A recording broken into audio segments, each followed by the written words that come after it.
All right, this one is probably something I guess I get asked often as a question, which is, okay, when somebody has the high risk guillotine before they have the frame arm, I understand I have to roll out or at least capitulate to my back, create some kind of movement to get away from my partner. Maybe they go into a north-south pin, or I'm fast enough to gate or roll out and then bring my head to the center line. So it'll look something like this. If Camille's in front of me, I'm going for the high risk guillotine, right? But before I can get the frame arm to control Camille through her movement, Camille rolls. I have to follow, we roll through. Now she's in a position where she gets her head, again, across the center line. She's no longer in danger, and she has a hand behind my tricep, and now she can start to get behind my elbows and start to look to take my back.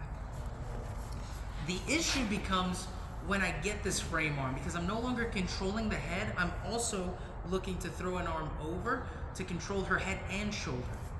So we're here.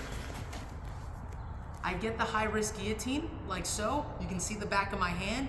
Now this left hand goes over the right armpit and I grab my right elbow. So when Camille goes to roll, we stay in control, and from here very slowly I can start to get the finish. So what do we do whenever we're caught in that circumstance? Think about it like an analogy where you're filling up a water balloon, and essentially for the lock around your head and shoulder, you're just trying to make your body bigger around the lock of the hands so that you can expand. So you're trying to fill up that water balloon with more water than it can hold until it expands and pretty much pops and explodes. So Camille's in front of me. She gets the high risk guillotine.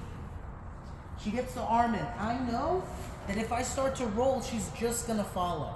Camille sits to her butt, and from here she's in a great position. She follows me, she starts to squeeze, she gets the finish. So first things first, what I'm gonna do is I'm gonna take my right elbow on top of Camille's hip like so. So I isolate her upper body from her lower body. Now what I'm gonna look to do is I'm gonna drop to my right hip, I'm gonna bring my left elbow back, and I'm gonna blade my hips and shoulders. So Camille has a nice tight lock, but when I blade my hips, I open the lock. Her hand can no longer hold her elbow. Now we're just dealing with a lock around our head rather than a lock around our head and shoulders. From here, I scoot back a little bit so I can hollow out my body and start to take my head to the center line, like so. Once my head's in the center line, I can look to pass across the tricep, and at the very least have advantageous angle to start attacking my opponent from there. So again, whenever you're in this position, be very mindful and vigilant with it. Use your eyes. You want to make sure that, okay, does my opponent have a hand on their elbow? If they do, I'm gonna blade my body and I'm gonna open up the lock of their hands. If my partner doesn't have a frame arm in place, we just look to gate or roll out. So we're here. Camille gets the high wrist and she gets the arm in. I'm not gonna roll. She's just gonna be connected to me and she's gonna get a finish. Camille falls back. She's anchored now. She feels very much in control. I take my right arm on top of her leg to isolate her lower body from her upper body. Then from here, I just blade my hips, hold on as tight as you can. I open myself up. So I make myself wider than what the lock of the hands can hold. From here, I push myself down.